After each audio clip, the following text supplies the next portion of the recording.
the Ukrainian offensive in southern Dnipropetrovsk, which analysts and journalists have been predicting for a long time, and how the military, especially the air assault forces, are dealing with the issue of AWOL. Today we'll be speaking with the commander of the 95th Polissia Air Assault Brigade, Ruslan Maryshev. I'm Yulia Kyriienko. This is our regular podcast on tsn.ua.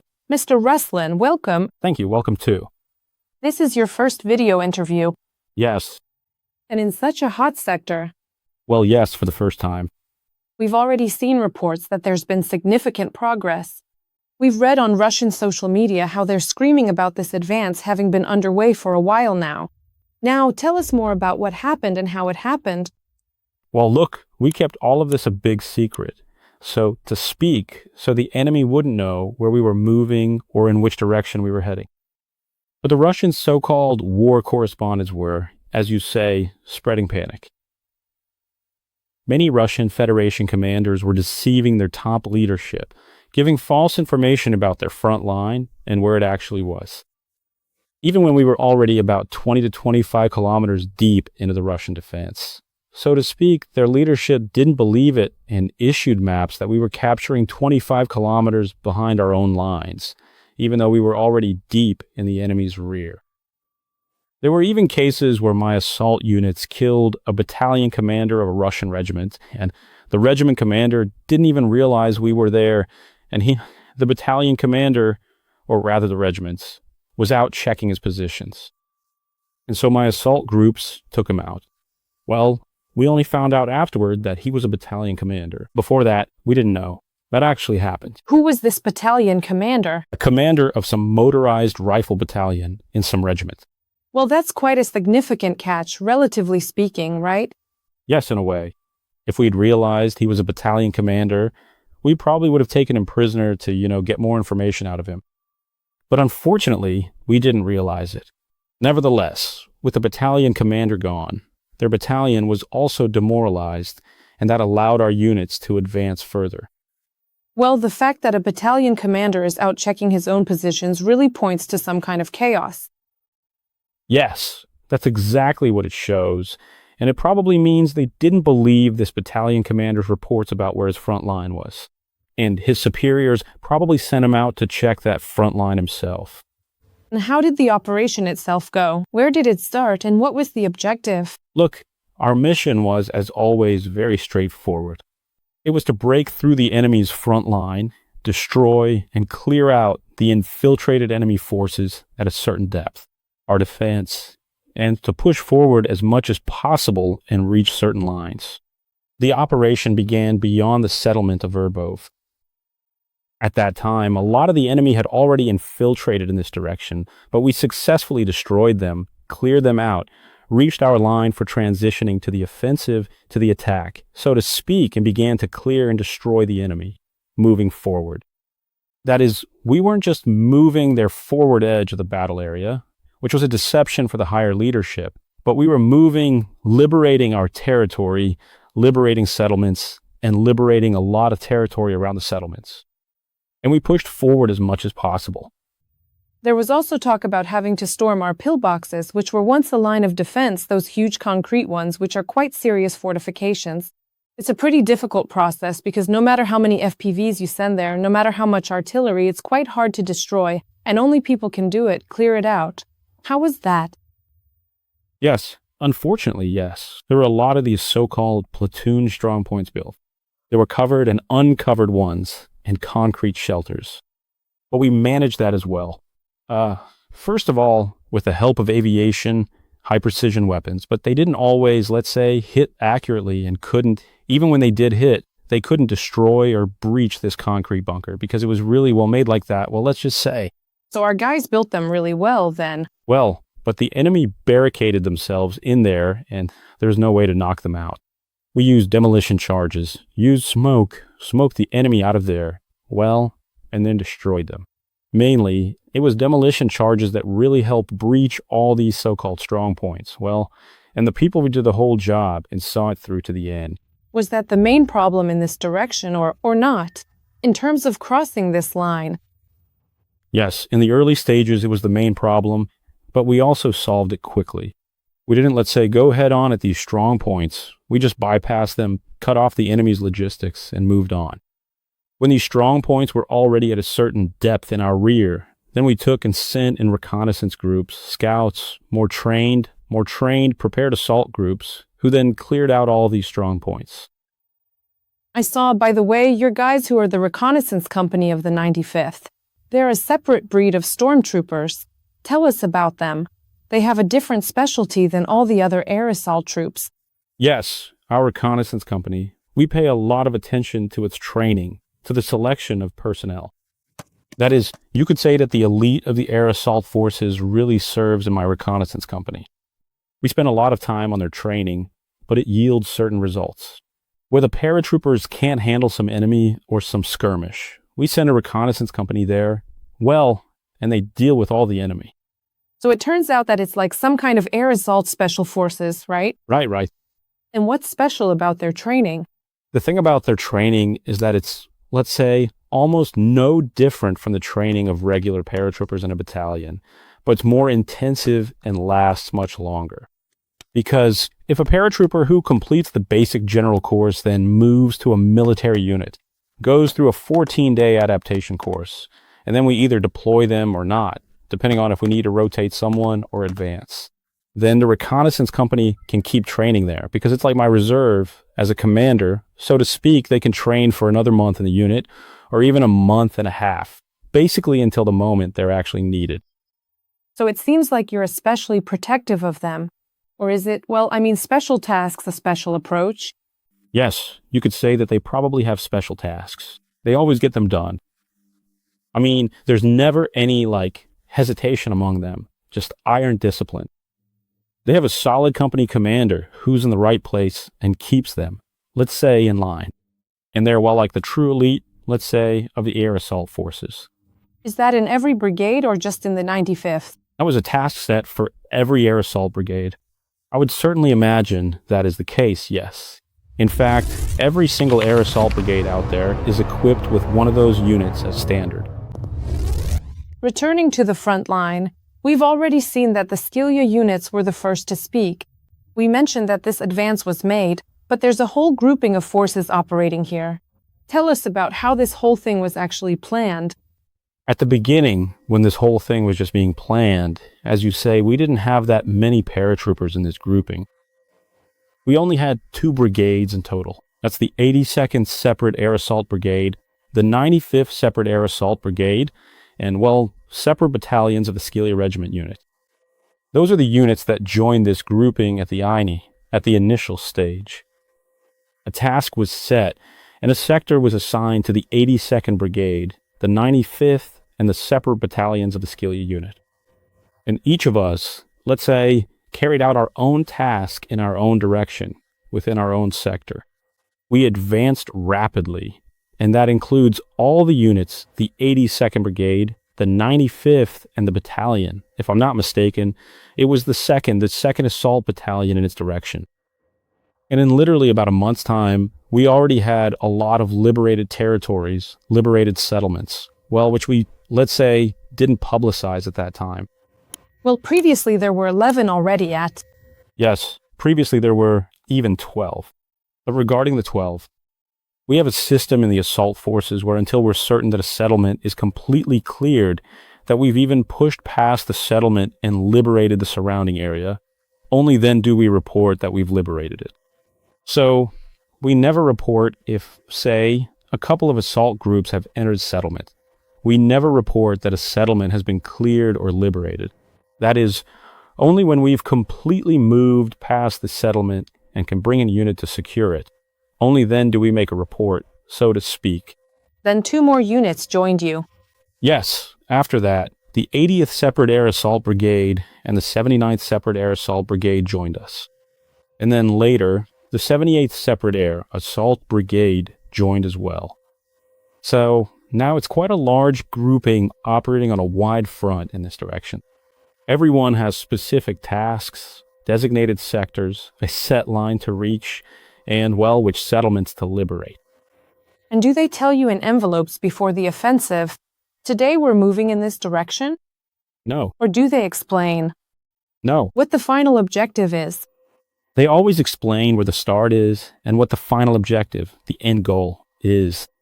Coordination happens at the start of the operation, and then during the operation itself. There are adjustments because, as you know, war is complex and you have to approach combat operations creatively, so to speak.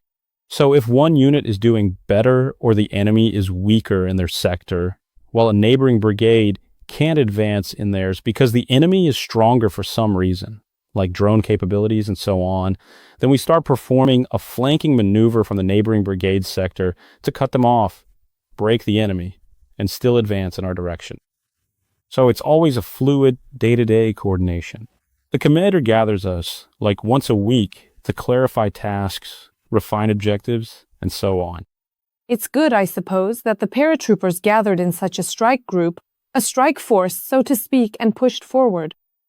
This is probably the first time since the Kursk operation. Well, in my memory, yes. Well, there was the Kharkiv operation with several brigades, then the Kursk operation, and now this brigade probably has the most air assault troops among the participating brigades. It's good because of the coordination, because all of U.S. air assault unit commanders know each other. There's always support, brothers in arms to the left and right. So there's always a connection, so to speak. There are no issues with someone withholding information. No, for us that's, I'd say, even persona non grata. It's forbidden. With us, it's always just the truth, that's it. Well, because we're essentially one family, one big team that knows each other and communicates. And in my memory, no one has ever lied or tried to sabotage anyone else and so on. That is, we work toward one idea, one result. the final goal of this operation. The final goal is to reach a certain line.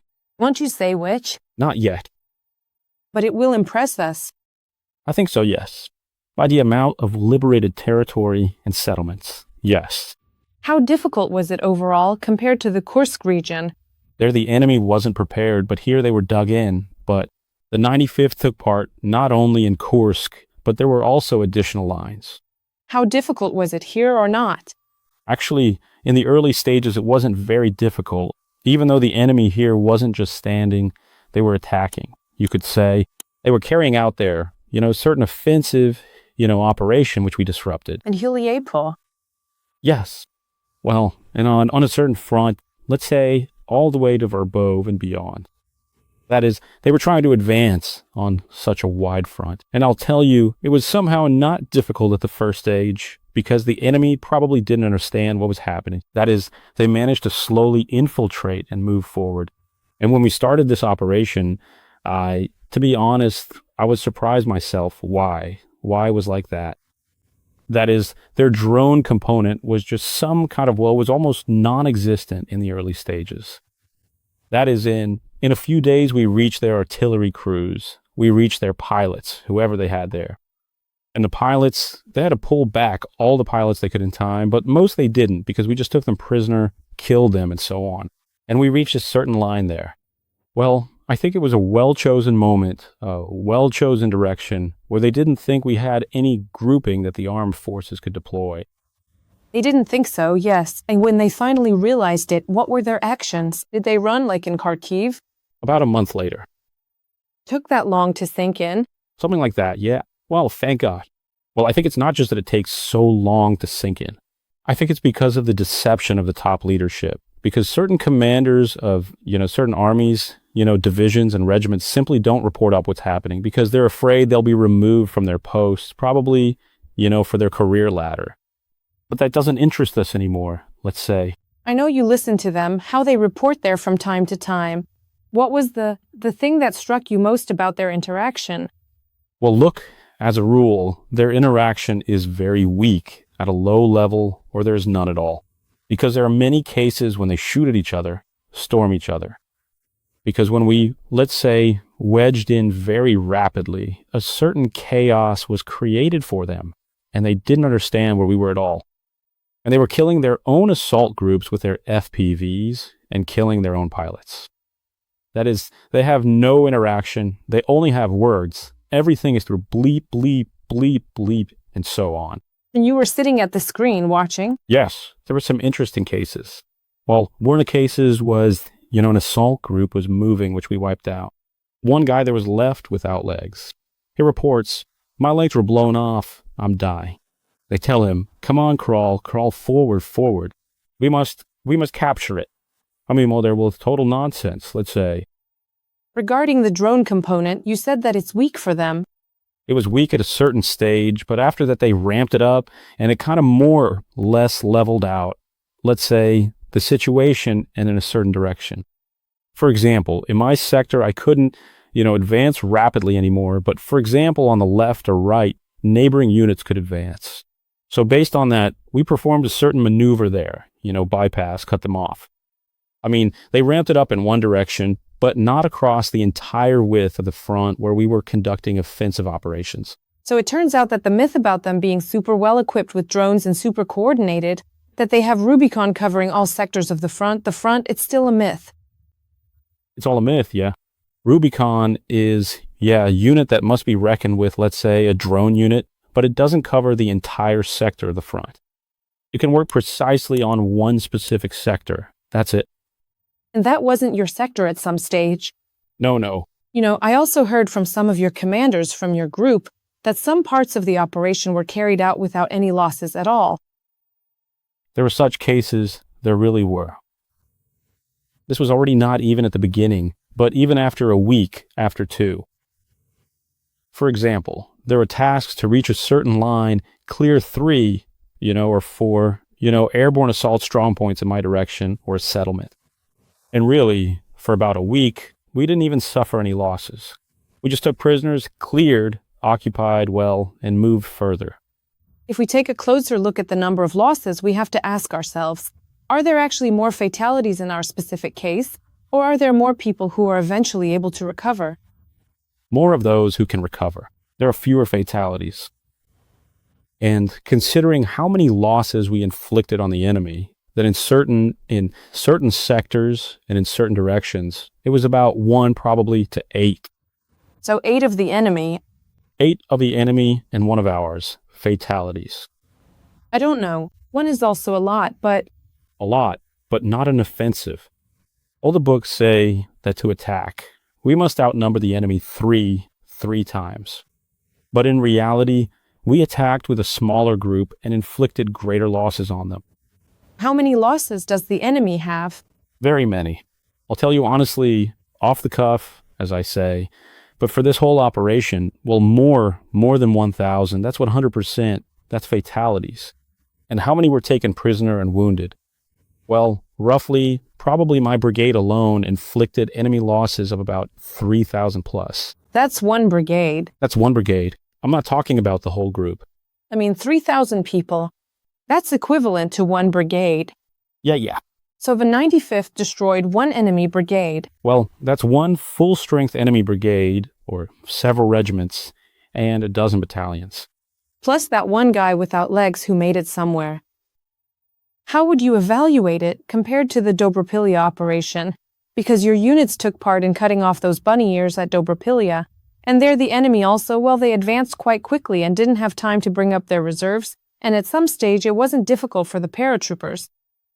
Well, at the initial stage, it wasn't difficult, that's true, because the enemy, well, they had a certain success that they probably didn't even believe in themselves, and they really didn't have time to bring up their pilots, or reserves, or artillery. And it was good for us that they wedged in with those ears.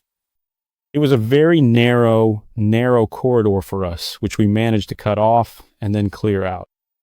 Our paratroopers there, their training is much better. If they take part in, let's say, small arms combat, the enemy is much weaker.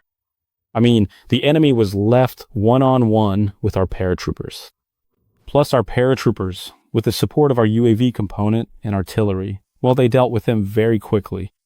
As the commander of the air assault forces, Mr. Apostle said back then, nature itself will deal with those who ended up in that encirclement.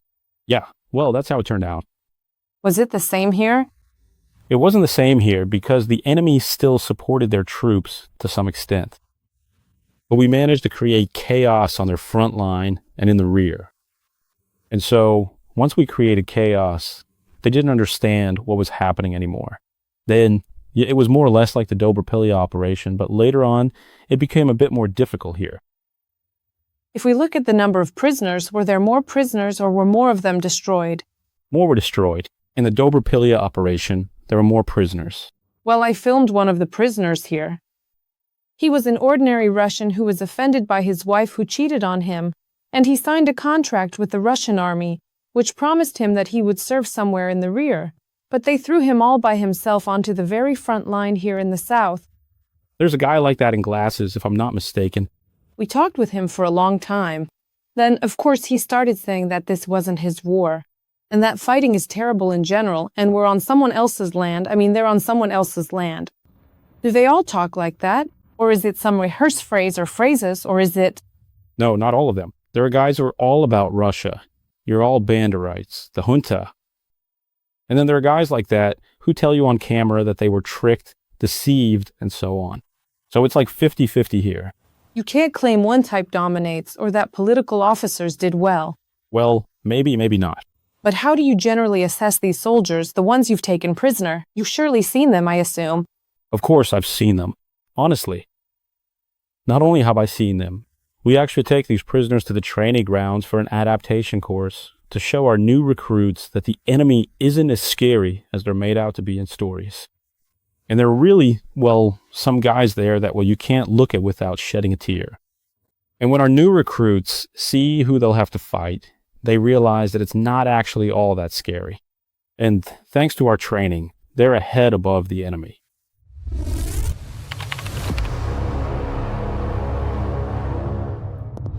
New recruits.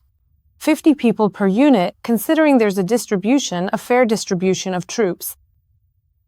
And now there's a phase about returning from AWOL. Your brigade made the top 50 that the Ministry of Defense is calling on people to return to. Tell us, what's the situation with personnel now? How well are these reinforcements coming in?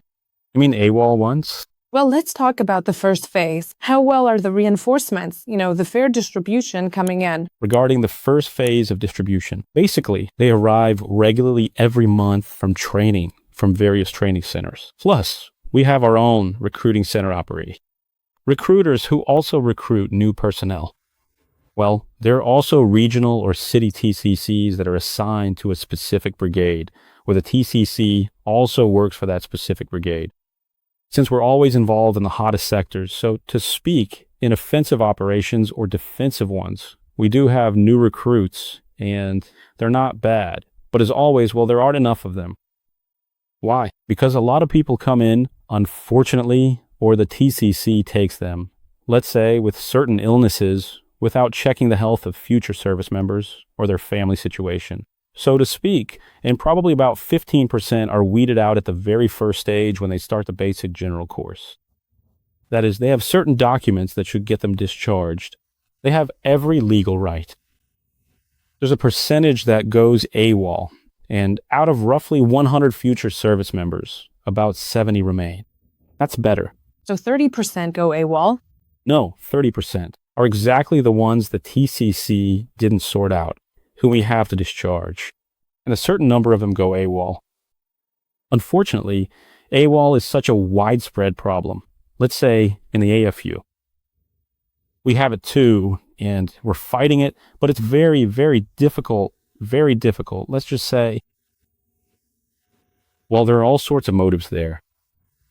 Like their commanders don't understand them, let's say.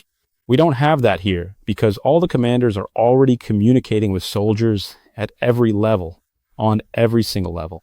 Because you know how some people, I've heard of problems like I wanted to go on leave, but they wouldn't let me. Well, we don't have that. It's not true. We're like, they're not training me because there's no training. Well, we don't have that either because it's not true. Maybe some have it, but definitely not in the air assault forces and not in 95th Brigade. We pay maximum attention to every service member. We provide maximum assistance that they need because cases are, different. And regarding AWOL, are the top 50 people returning within the first month? They are returning, but not as actively as we'd like. Let's put it that way. Because I saw that now the top 5 for returning from AWOL under this program include UAV units. Well, that's understandable. People choose, let's say where it's easier, where maybe someone is recruiting, maybe someone has a friend. But the air assault forces, for example, well, they aren't returning as actively. Why do you think? Why is this happening? Why? Because they probably understand that we're always on some hot front, and it's probably just because of that. Although we also have many units with a UAV component, an artillery component, which you can also return to and serve in. You know, there really are these notions in the rear that people are very afraid of being an assault trooper, since a paratrooper is essentially air assault forces. But let's talk about the survivability of an assault trooper. What do you do to ensure that he stays in the unit for as long as possible? First, it all starts with training, where we prepare him, train him so that he can, well, I don't know, not just to the max, but so that any enemy like the Russian Federation is no longer an enemy to him. That's first. Second, when he's on a mission, we provide him with all the means and support available from the brigade. That includes the UAV component, the artillery component, logistical support, and so on. I mean, we do everything possible so that the enemy coming to assault our paratroopers doesn't even reach them. And if they do reach them, then our paratrooper, well, just deals with them. If we're talking about an episode where our air assault forces are assaulting the assault groups, they advance. This is all always done with the UAV component, with the artillery component. If they run into the enemy, and assaulting an enemy in a bunker can be a bit harder than we pull back the assault group, destroy the bunker, destroy the enemy, or whoever is left there, let's say, and then our paratroopers clear it. I mean, it has to be very rapid, because everyone must understand that if the enemy detects our assault group or a couple of assault groups, they will also start targeting it with their UAV component. I mean, we do everything possible in all directions so that the assault trooper can, let's say, perform his task as high quality and effectively as possible or advance to a certain depth. Then another assault group replaces them, and we reorganize the group, pull them back for rest or, for casualty evacuation. A few years ago, back in 2023, I think there was this myth that an assault trooper only lives for 4 hours. No, that's not true. That's not true at all. Our assault troopers. Well, I can't, say that an assault trooper lives for 4 hours. Our assault group goes in, and if they complete the mission, and 80% of the time they do, then after a while, another group or a support group replaces them, and we pull that group out. You know what you're talking about because you were an assault trooper yourself, and your, let's say, fate in military service began at the Donetsk airport, as I understand it. You're probably one of the few commanders I know who has reached such a high level while serving in the army. Donetsk airport. Then there was also Avdiivka. There was the Svitlodar's Bulge, then, Dokachev's, Teremchuk, Chermalik. Basically, everywhere possible. At that time in the ATO zone, wherever the hottest spots were, we were always there. Why? Because we were always in the sector commander's reserve, and whenever something happened, we'd always go there, stabilize the situation, and so on. Overall, is it clear how the Ukrainian army has evolved and how the enemy has evolved since then? Let's just say in the first stage, when the full-scale invasion began, the enemy was very well equipped. They outnumbered us. They had more equipment. They had air superiority, you could say, in every area. So we held out basically only because of patriotism, the training of the contract soldiers we had at that time, and our resilience, knowing that if we didn't hold out, it was over. After that, we began to evolve technically, and so on. And it seems to me that the enemy began to degrade to some extent. I mean, they couldn't adapt as quickly as we did. So we started out almost like Japan after World War II. When there was nothing, it's easier to build. But when the enemy had the advantage and then had a change, and you understand those generals with how old they are, their brains just can't adapt.